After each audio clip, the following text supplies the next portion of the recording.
E desde o começo desse ano, nós mostramos aqui no Cidade vários casos de abandono e violência contra idosos em Alagoas. Situações muito tristes e até desumanas. E segundo dados da Promotoria do Idoso do Ministério Público Estadual, só esse ano, em 2024, 27 casos de violência contra idosos já estão sendo investigados. O repórter Ivan Lemos volta ao vivo com a gente. Ivan, o Ministério Público tem o papel de proteger, de amparar, de garantir os direitos fundamentais desses idosos, né? O que vem sendo feito nesse sentido? Chamou a minha atenção, você começou o jornal dizendo que nesse momento tem um idoso sendo resgatado, é isso? Exatamente, Bia. O Ministério Público tem acompanhado e investigado esses casos. E agora, nesse exato momento, o Ministério Público acompanha o caso de um idoso que está abandonado num hospital da cidade há uma semana. Ele estava internado e já recebeu alta, mas a família não foi buscar. Como você falou, aí são 27 casos de violência contra idosos investigados pelo Ministério Público aqui no estado esse ano. É um número alarmante. Hoje, Alagoas tem 400 mil idosos. Vou conversar sobre esse assunto agora com a promotora de justiça Dalva Tenório. Vou começar, inclusive, perguntando sobre esse caso que está acontecendo nesse momento. Promotora, boa noite. Situação revoltante, um idoso que está abandonado no hospital. Exatamente. Boa noite. É como você disse, temos 400 mil idosos, pessoas com mais de 60 anos. A maioria dos crimes trata-se de estelionato, mas o abandono do idoso também é uma realidade cruel. Esse idoso, especificamente, ele foi colocado no hospital, está em alta e ninguém encontra a família. E, pasme, não é a primeira vez. Isso ocorre frequentemente. As famílias deixam os idosos, principalmente aqueles que não têm uma situação financeira confortável, que os ajude. E eles deixam e muitas vezes não dão o endereço, mudam o telefone e existe até uma busca para poder encontrar esses familiares. E algumas vezes eles mudam de estado, eles mudam de bairro, eles mudam de local, contanto que a polícia, que a assistência social não encontre os familiares. Essa é a nossa realidade. É uma situação que é até difícil de acreditar, porque é triste demais, né? Nesse caso do idoso de hoje, a Secretaria de Saúde está tentando localizar, o endereço está errado, o telefone está errado. Exatamente, e procuraram o Ministério Público e a Promotoria de Saúde está procurando os familiares. E é muito importante que a comunidade saiba que esses crimes ocorrem dentro de casa. A maioria são os próprios filhos.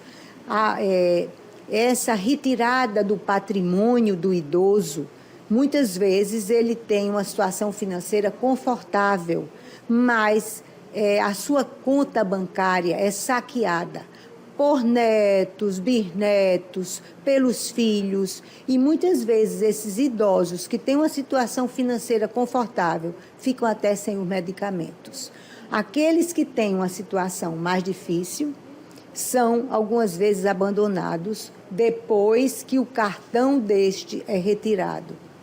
E muitas vezes chega ao Ministério Público a notícia por vizinhos que socorrem esses idosos.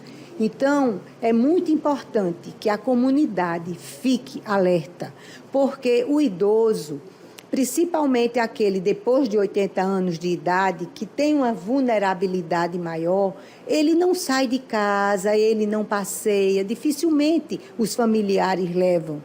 Então, eles sofrem e não têm condição de comunicar aquela situação. Eles não têm a quem verbalizar.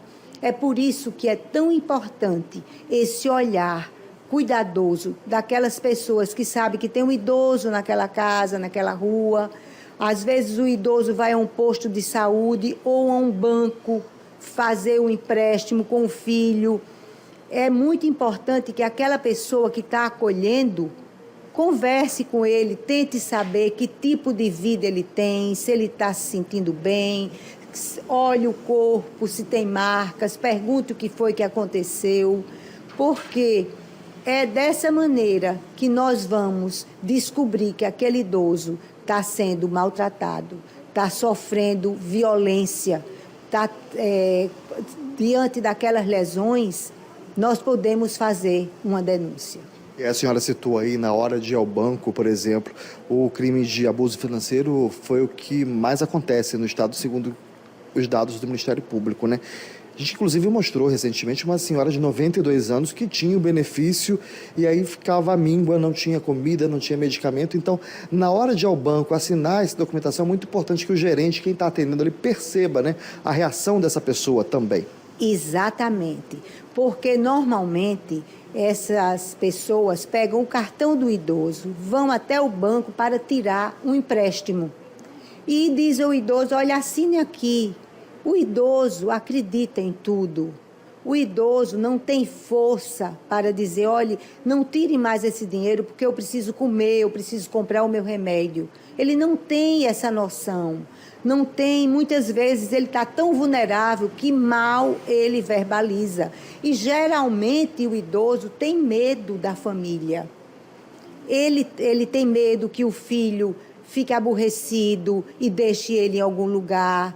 O neto, o sobrinho, a pessoa que está ali cuidando, ele tem muito receio de ficar sozinho. Medo do abandono. E por esse medo, eles são abandonados diariamente, porque eles não têm força para fazer a denúncia.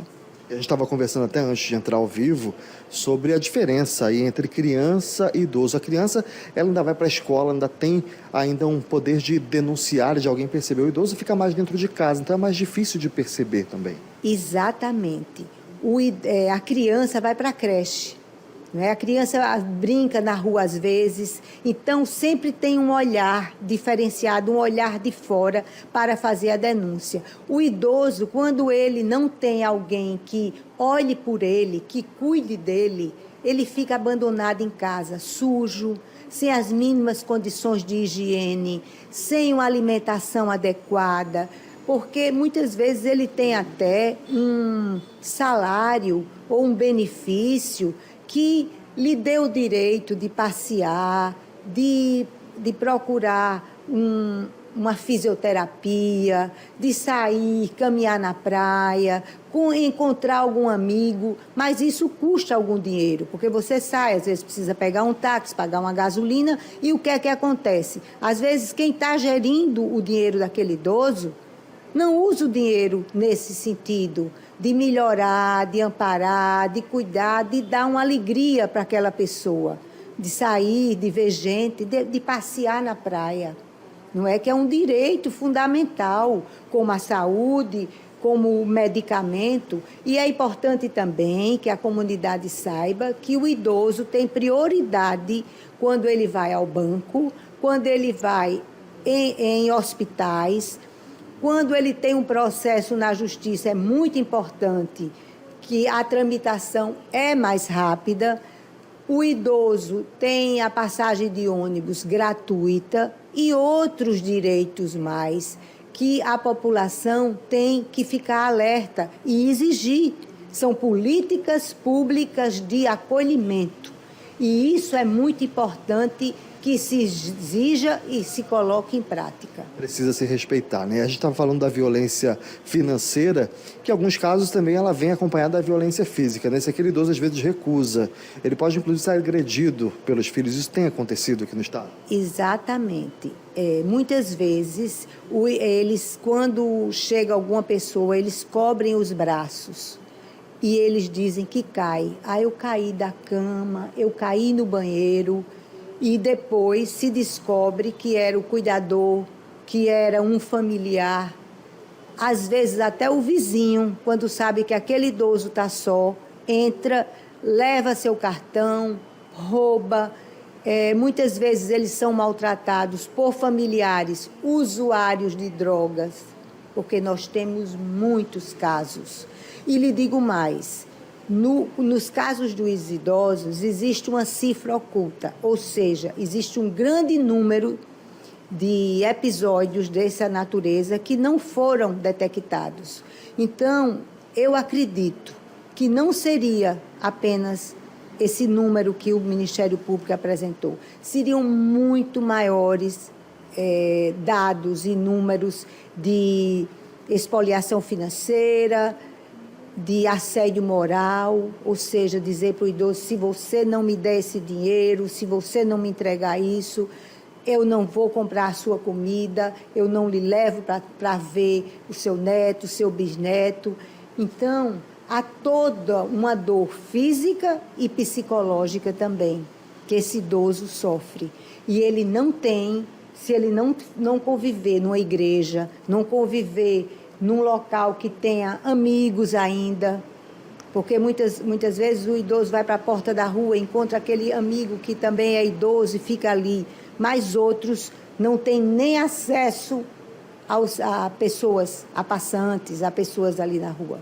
A senhora falou que esse número pode ser muito maior e é importante deixar aqui os canais de denúncia, né? Tem o Disque 100, que a pessoa pode denunciar, mas aqui, específico no estado, tem uma delegacia de crimes contra vulneráveis e a pessoa pode procurar qualquer delegacia, não é isso? Exatamente. Nós temos uma delegacia dos crimes que é no CODE, é um complexo de delegacias e, inclusive, se você puder deixar o endereço e o telefone, eu já estou vendo que estão colocando ali, e é muito importante que a população saiba que tem esse canal.